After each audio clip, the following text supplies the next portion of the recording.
Hello again to all viewers.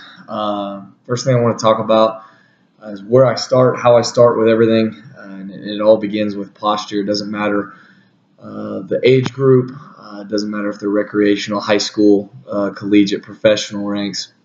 The first thing we talk about is posture, and it seems simple, it seems basic, elementary at times, but the main reason why we do it is unfortunately, in our society today, posture is not something that's reinforced or even taught at a young age.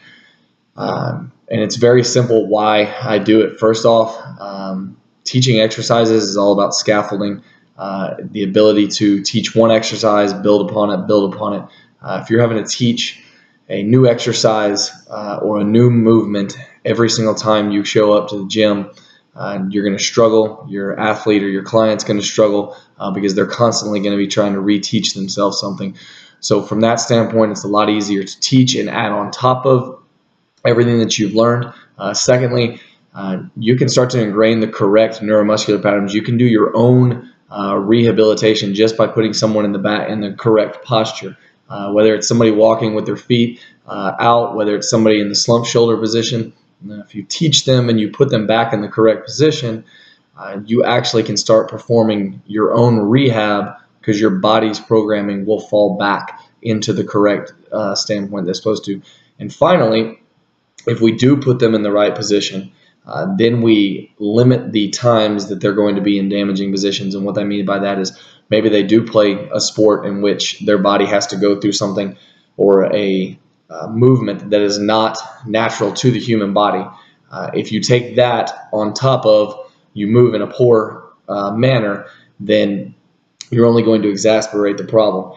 Take, for instance, an offensive lineman who, to be a great offensive lineman, you want to have your feet straight with your knees inside of your feet, which can put a lot of pressure on the low back and on the hips. If on top of that position, you're also walking in a poor position, then you're not only going to put the body through stress during that football movement, but you're also going to put the body through stress in just everyday life. So it's the ability to limit the amount of stress put on your body. So starting with that, this is the easiest way that I teach posture. I'm going to teach the first thing first is we're going to talk about feet being straight. Again, if your feet are straight, then it's going to help guide all the way up. All of your torque, all of your ability to create stability is going to be from the ground. So our feet are going to be straight, and we're actually going to try to what's called screw them into the ground. If you follow at all Kelly Starrett, or if you're familiar with the mobility WOD, a lot of this is going to sound familiar because a lot of it is taken from him. We're going to try to take our feet, screw them into the ground so that we're creating an arch. As research shows us, as science shows us, your arches are not weight-bearing.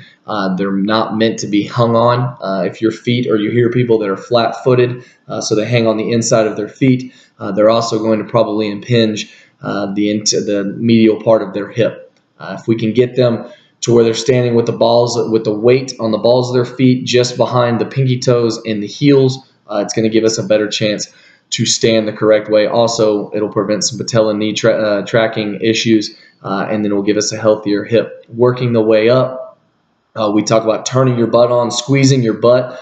By screwing your feet in and squeezing your butt, you've now set the hip in the proper position. The proper position, if you are overly externally rotated, so if your feet are flared completely out, then you're putting pressure on all of your internal rotators, on all of your adductors are going to be permanently stretched. All of your abductors, all of your external rotators are going to be in a constant shortened state. Your body is not meant to be in that position. It's also not advantageous for creating any sort of power. Working up from the hips, we work on core. We talk about the core needing to be turned on. Again, if we squeeze the butt, we put the pelvis in the right position. If we put the core and turn the core on, not just our abs, but everything around our spine, we put the spine in the right position. If your hips sit into an anterior position or an anterior tilted position, it's going to put pressure on the low spine. Between squeezing the butt, keeping the core tight, you're going to give that stability to the low spine. And then finally, if we think about keeping our shoulders back, not necessarily back and down because we don't want to glue the shoulder blade to the rib cage, but if we think about taking the shoulder blade and we put it back, we can turn the lats on, we can turn the rhomboids on, we can turn the upper and lower traps on, which also all filter into a fascia, which goes all the way down to your sacrum, which will give you back stability walking around. If you follow all of those up, naturally your head should follow back on top of your body, straight up and down.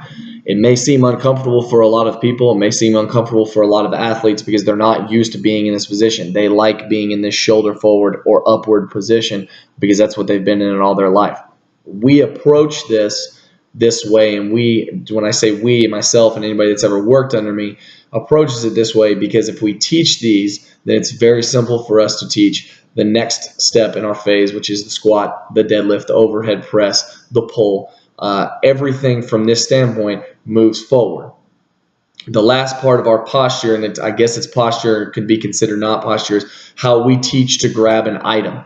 If we're going to grab anything, whether it's a bar or whether it's a bucket of some sort, we teach we want to be in an externally rotated. So if you think about taking your thumb and you're turning your thumb outwards, that's the position we want to be in. The further that your thumb is turned inwards, the further that your shoulder has a tendency to migrate forward, your shoulder blade coming up and you getting into this bad position. We want to be in a shoulders back, externally rotated position, which gives us strength. Again, most of this posture stuff has come all from the Mobility Wide. I encourage you to go out and look, and if you haven't, follow Kelly Starrett, follow Diane Fu. They're very intelligent. They are very good at their jobs. All of this stuff has laid the base for me and how I approach all of my training, and has made it easier. And again, these are things that from a middle school, elementary school kid all the way up into, you're talking about 40, 50, 60, 70-year-old people, teaching them just how to stand, how to walk, will help them tremendously in preventing injuries, staying healthier. And then on top of that, it puts them and it sets them in the right position to use their body to the most advantageous to the most advantageous positions.